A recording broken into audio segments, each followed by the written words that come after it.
Hi guys, I hope you're all doing good. It's your girl Fabi. Let's quickly discuss a Nasdaq together, and I will be starting on our monthly time frame this time around. Since monthly time frame has just created the potential market structure, but obviously the first thing to identify is the trend, and the market is in an uptrend. So it simply means that we are focusing on buying Nasdaq more than we are selling it. The only time we will be selling it is when we are getting the pullbacks of the market retesting these previous highest levels. So now in this case, since when we need both previous high and current high, our monthly time frame only have the previous high. It hasn't created the current high, so we're not gonna touch it that much. We have to dive into weekly time frame and check as to weekly time frame has got the both market structure. And remember on our last week video that I posted, weekly time frame didn't have the current high. It only had this previous high over here, and we waited for the market to give us the current high just so we have both previous high and the current high. And previous high, we buy the current high, we take our profits. So now this week the market reversed, and as the market was reversing, it created the current high. So we've got two potential highs, of which is the previous high and the current high. But since the market is over here, we don't know as to whether the market will be dropping furthermore to the downside to give us this the retest of this previous high. But I don't think it's gonna happen now because it's an earlier retest.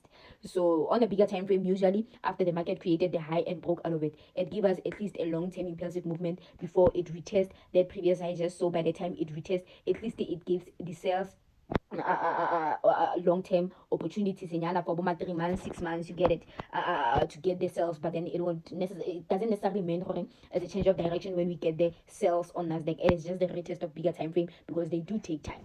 So in this case, I just believe it's a sooner retest of this previous high. The market at least has to go up and give us a long-term impulsive movement, but I'm not saying it's impossible. It's possible for the market to give us that early retest. But then when you look closer onto our left hand side, you've got also the previous high over here. So it could be the case that the reason why we had a drop based on our strategies, because Nasdaq was targeting to give us the retest of this previous high. But then we can see that the market dropped furthermore to the downside, so we can refer this as a false breakout retest. But then it's too early for that, since this is a weekly candlestick and it hasn't done playing out. Friday can confirm that as to whether there's a false breakout retest or this is the perfect retest by the body of the candlestick closing above this level. If it closes below, then it's a false breakout retest, or it could be the case that the market would still drop furthermore to the downside to give us this retest of this previous high. So let's just wait for Friday to see how will this candlestick close, whether the body will be closing above or below. Then we can take a decision from there.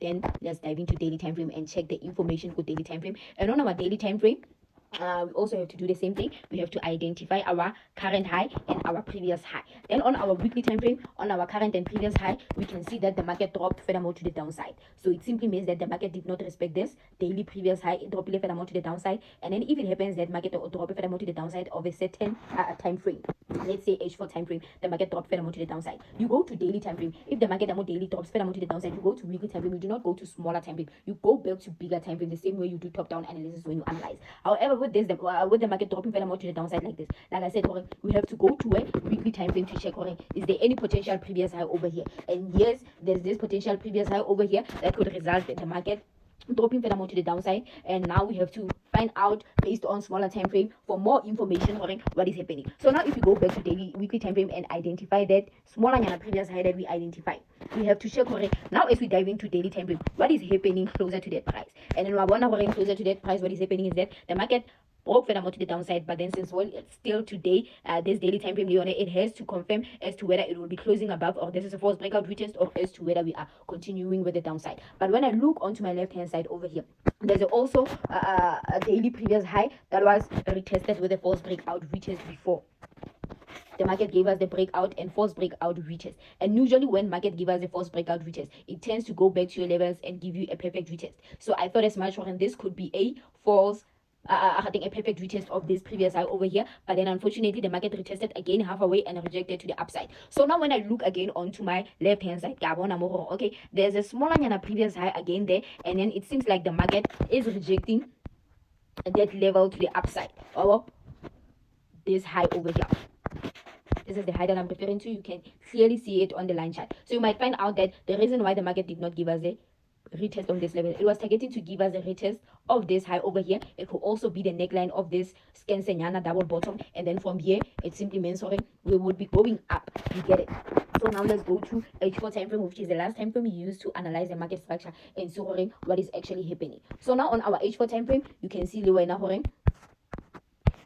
the false breakout that I'm talking about, it's much more clearer. It's just that on our daily time frame, it plays as a rejection. You also have to pay attention to such things. Sorry. Now that the H4 time frame or daily time frame is a rejection. So if that rejection was on H4 time frame or H1 time frame, it wasn't gonna be the rejection. It was gonna be the candlestick that plays out as a false breakout. You get it? You have to learn these tricks. So now this is the previous high, or that smaller nyana high that I identified from our daily time frame. There's a possibility the market is probably retesting this high over here, or the neckline of that nyana double bottom. But when you go to H4 time frame, it plays as the previous highs. When we analyzed based on H4 time frame, the market moves based on creating the highs. But we were focusing on this highs on this high over here, when the market should give us the break and the retest of this high and continue to the upside. But remember, we kept on getting the consolidation. The market kept on bouncing on this level multiple times and eventually dropped. So it simply means that the market wasn't moving based on H4 time frame. It was moving based on daily or weekly time frame based on that smaller highs. But then let's dive into H4. It's much more clearer on H4, even though it belongs to daily or H4 time frame. So now the market is currently here. And we know in an uptrend we trade based on the break and retest of the previous high. In a downtrend we trade based on the break and retest of the previous low we set. So we have a low over here. And now we don't know as to whether the market is breaking and retesting this low, and then it will be continuing to the downside. So now, in order for you to confirm as to whether we are buying or as to whether we are selling, then you have to wait for the market to reject and give you the confirmations on 1 hour time frame on this level. Then that's when you can sell. Or in order for you to buy, you have to wait for the market to break and close above this high and low, and that's when you will know, okay, now the buys are getting in. And then now, as we dive into 1 hour time frame to check our entry confirmations, there's a low over here. And like I said, on our H4 time frame, in order for you to decide as to whether you are buying or selling the market has to either break and close above, then you buy, or the market might be retesting this low over here and we are selling. But at least wait for more confirmations, because by the look of the things, this candlestick rejected and closed below this low. So to be on the safer side, if you want to buy Nasdaq, wait for the candlestick to fully break and close above, then you can buy. Or wait for more confirmations. Again, this could be the confirmation to sell, but to be on a safer side, wait for this current candlestick to see what is going to happen, because what might happen again, the market might just consolidate a bit on this level, of which might be confusing. But then just be patient, guys. Wait again to see how will this candlestick close, because I can't say it's a confirmation to sell because it's a bullish candlestick, it's a blue candlestick. But however, if it was a red candlestick that rejected to the downside, at least in Yana we were gonna be certain, okay, that's a confirmation to sell the market. But then since it's blue, we cannot be sure. Wait for this other one to either close below or above, then you can take a decision as to whether you are selling or buying Nasdaq. But overall, Nasdaq is a bullish pair. We are buying it more than we are selling it. So thank you guys for today's session.